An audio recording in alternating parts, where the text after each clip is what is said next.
Finally, Your Excellency, I just want to thank you for the support that you've given us so far in being able to sort out the issues of, the Nairobi Pay and Nairobi Plan, what we've discussed together with you that we'll be launching. We ask that you also support us in pushing the prompt payment bill, which we had left in the Senate. Many of these people have money owed in government. I inherited a pending bill of 99 billion in Nairobi County, with NMS having 16 billion. If we don't pay them, we can't create those jobs. I want to guarantee manufacturers, Nairobi is going to be the economic hub of this continent. Please don't move out of Nairobi. Stay in Nairobi, and we will make Nairobi work together. Thank you very much, Your Excellency. Thank you very much, Governor. And now Cabinet Secretary Betty Baina will invite Your Excellency. Madam CS. Thank you very much, Wanjohi, Your Excellency. Thank you so much for spending this morning listening to the manufacturers and sharing their vision about things that can happen. We know your time is tight, and we are very, very acutely aware it is tight. So let me just thank you and invite you to speak to them at this moment. And thank you, Moses, for organizing this event.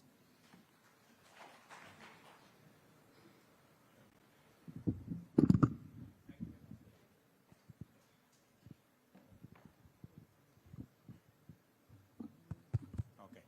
Thank you very much. Let's sit down. Good morning. Good morning, everybody. I do not have anything to add to this conversation. I am thrilled by what I have had here. For once, we are having a different conversation. We are not having a conversation how difficult things are, the challenges, the problems, the hurdles, and all that. We are having a conversation about opportunity. And every speaker here has spoken passionately about the opportunities that we have, from textile to leather to the whole array of opportunities in housing, in SME, and the whole array of that. I just want to promise you one thing,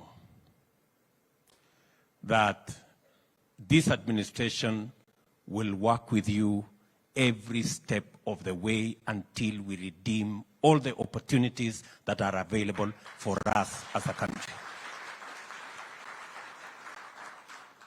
You have persuaded me that it is possible for us to create 1 million jobs from the manufacturing sector. You have persuaded me that it is possible for us to move the contribution of our GDP from manufacturing from 7% to 20% in 8 years.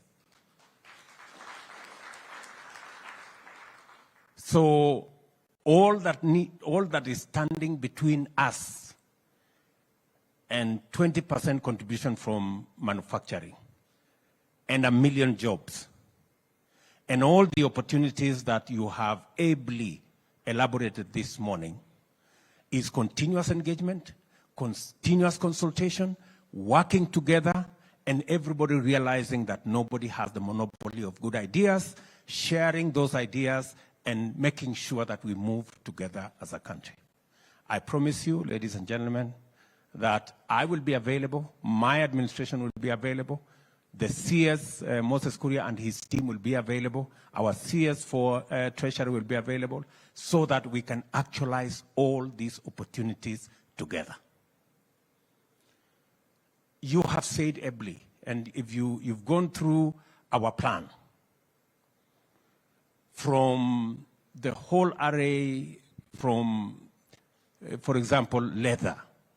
We've had this conversation about leather. There is absolutely no reason why today we should not be a champion in the whole leather products space, because we are slaughtering 3 million livestock every year. We have the 3rd largest herd in this continent. Yet, we are importing 110 billion worth of leather products into Kenya. It completely doesn't make sense. As has been said here, we can increase our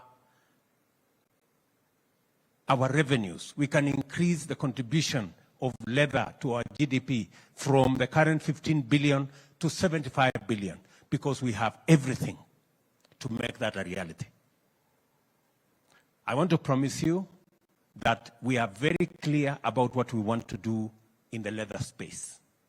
We are very clear about what we want to do in the textile space because we believe that therein lies the opportunity for us to create jobs and create wealth.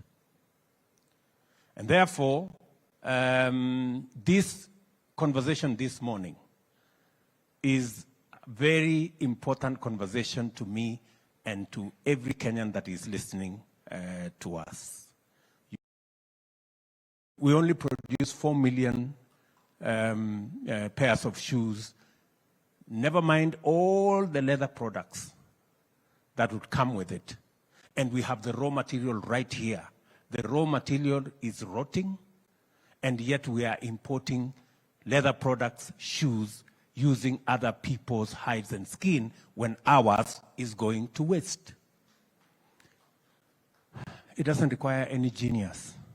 You know, we don't have, there is nothing for us to have a conversation about. We just need to connect our raw materials to the market, jobs in between, money in between, and all of us will be doing well. So it is my intention that this great potential that we've always had, the great opportunity that we have always had, we must make it a reality in the next couple of years. And I am prepared, I am willing to work with you in that space. All the paperwork has been done. All the plans have been documented. All we need to do is to plug and play. Make sure we bring this to a reality. And ladies and gentlemen, I am here, lock, stock, and barrel to work with you so that we can actualize those opportunities. The leather space, the cotton value chain is a big value chain that can give us all the jobs we need. You just heard here, we have a market already negotiated by policymakers. $150 billion or $300 billion market. We are only doing $500 million on textile.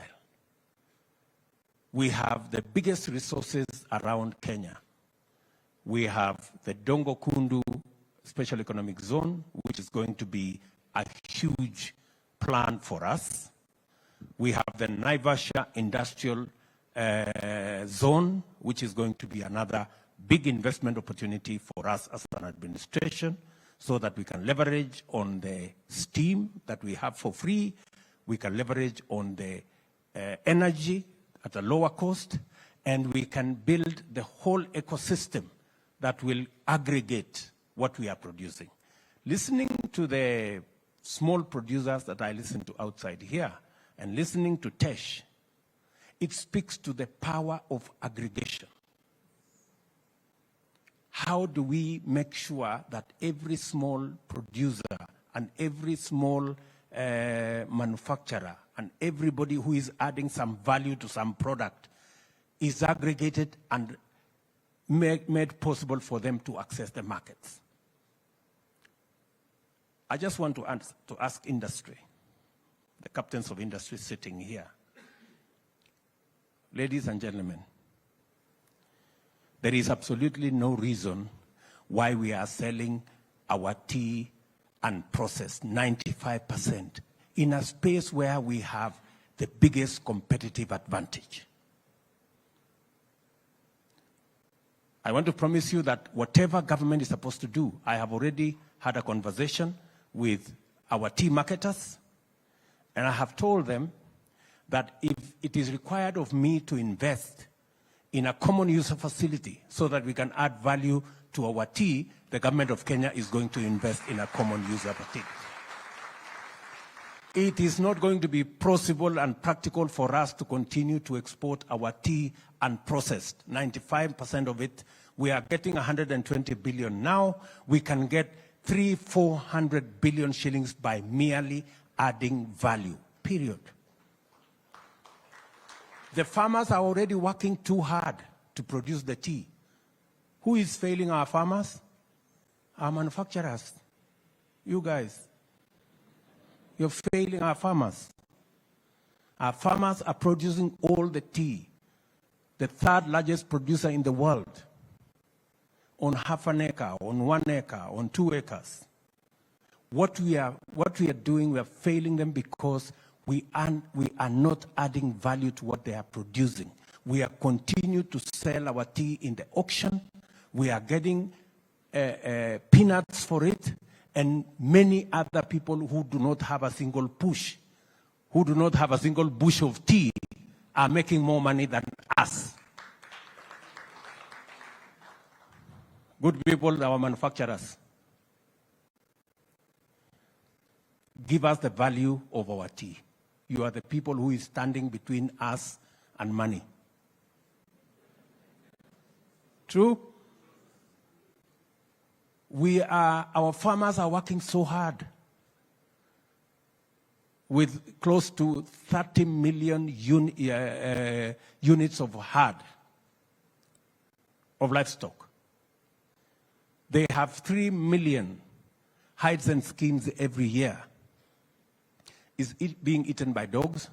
It's rotting. It's being buried in some places. When I went round Kenya with our economic fora, this was the issue everywhere. Mandera, Wajir, Tana River, the whole of that space, Kajiado. Farmers were asking us, we are livestock keepers were asking us, what are we going to do with our skin? Who is this group of people standing between us and the value that we can get from our skins and hides? You people. You are the people standing between us and 75 billion of product that we can sell. And we have a ready market, starting from our own children in school. Even the local market in Kenya alone, we are importing 12-15 million pairs of shoes alone every year. Market is not the problem. Raw material is not the problem. The problem is the people to add value. They are sitting right here. True or not true? So, good people, as I said earlier, we must have a different conversation. We're having a conversation here about, or you see, we have a problem with VAT refund. How does VAT refund stop us from adding value to the hides and skins that are going to waste? Muniambie. You know? So, and I'm not saying that there are no challenges. There are challenges.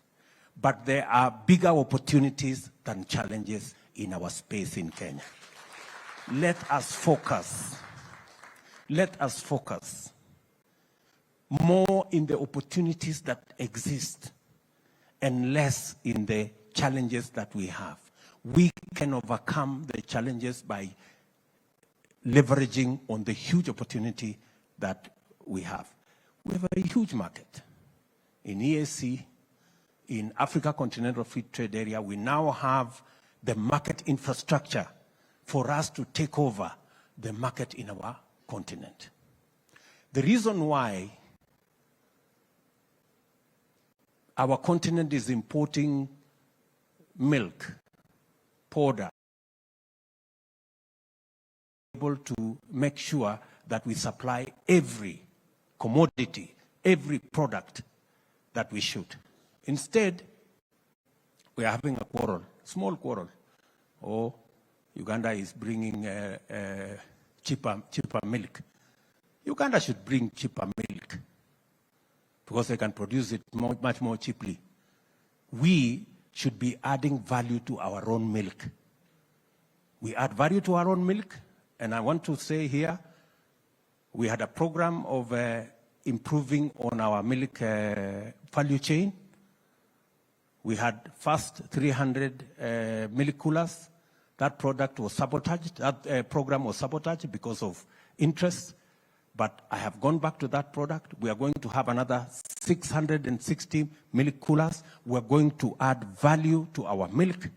What we should be doing is our milk from our farmers. We should be adding value, producing butter, using it to produce powder, and go and sell it in DRC, go and sell it in Central Africa, go and sell it in West Africa. And then we get the cheaper milk from Uganda and we drink.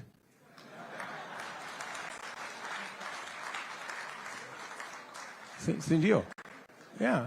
Instead of having a quarrel with having a quarrel with Uganda, why are we having a quarrel with Uganda? We are having a quarrel with Uganda because we have refused to take our rightful place in our continent. We should have made more steps and allow Uganda to come and occupy the next place as we move ahead. Are we together, good people?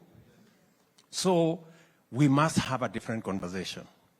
And I am happy that Moses is here. I have confidence in what Moses can do. I know he has a good brain. And working with you guys, yeah. This Moses Kuria, forget about the noise sometimes he makes. I promise you, he has a good brain. So we're going to work together in this space. And I want to give you, you know very well that I am not a lazy person. Yeah? So I will work with you and I will make sure that whatever opportunities that can be actualized, working together with you, we actualize those opportunities and move our manufacturing to 20% of our GDP in the next couple of years, 8 years, if not less.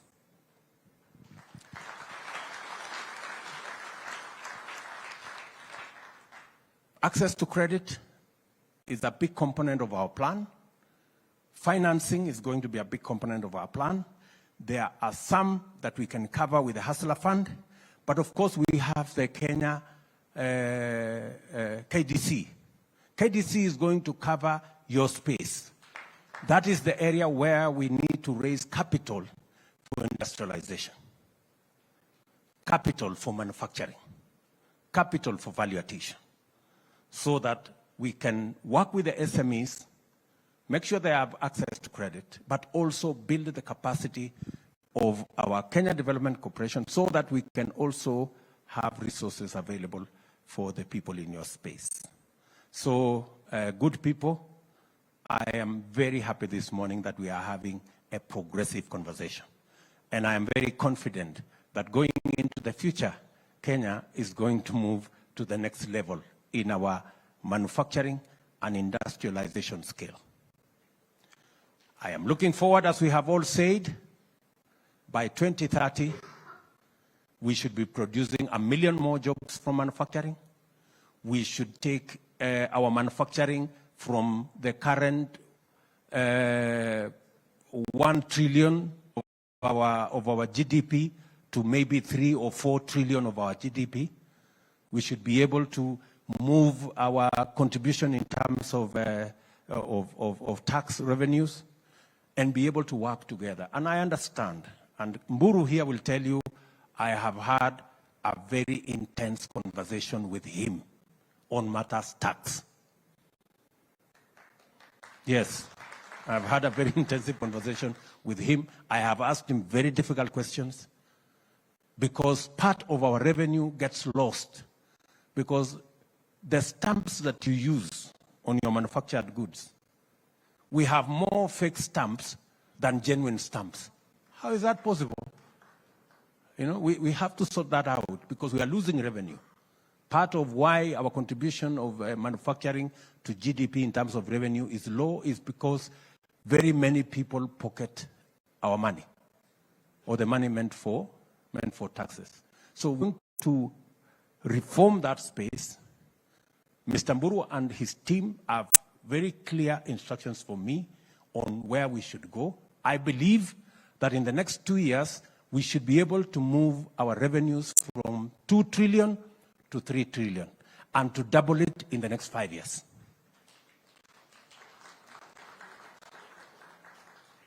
Many people may not like that story because it means we are all paying taxes. But I'm sorry, everybody, we must all pay taxes. And I will lead the way by paying taxes. There will be no exemptions for people who are politically connected. There will be no exemptions for nobody. It's going to be the same yardstick for everybody. Are we together? That's the direction we are going to go.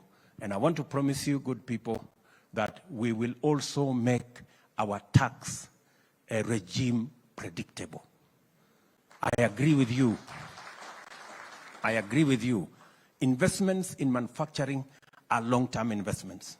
You need a predictable tax regime so that you can know how your investments are going to look like. I agree with our good brother who said we need to reform our income tax. Nobody knows how it looked like in the first place. So I agree with you that we need to do some work around that space. But as I work hard with our legislators to be able to improve that space, please make the opportunities that we have in this manufacturing space a reality for our country. It's good for your businesses. It's good for our agenda of job creation. It's good for our agenda of export-led growth. And it's good for everybody. So let me leave it there. I'm sorry. I really should have given more time to this meeting. I did not, I underestimated what we were coming to do here. But I promise that the next time I will give you more time because you are speaking the language of taking Kenya to the future. Asanteni sana, and I know there is a small function here to award some people. I hope we can do that in 2-3 minutes so that you can allow me to be engaged somewhere else. Asanteni sana, and God bless you.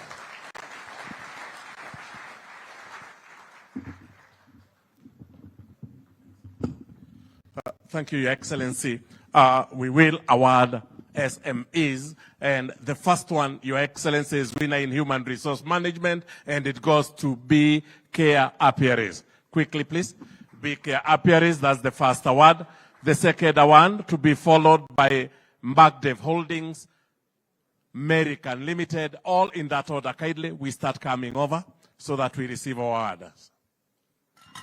Let's take the president, the first one. Let's take the first one. We take the first one to the president.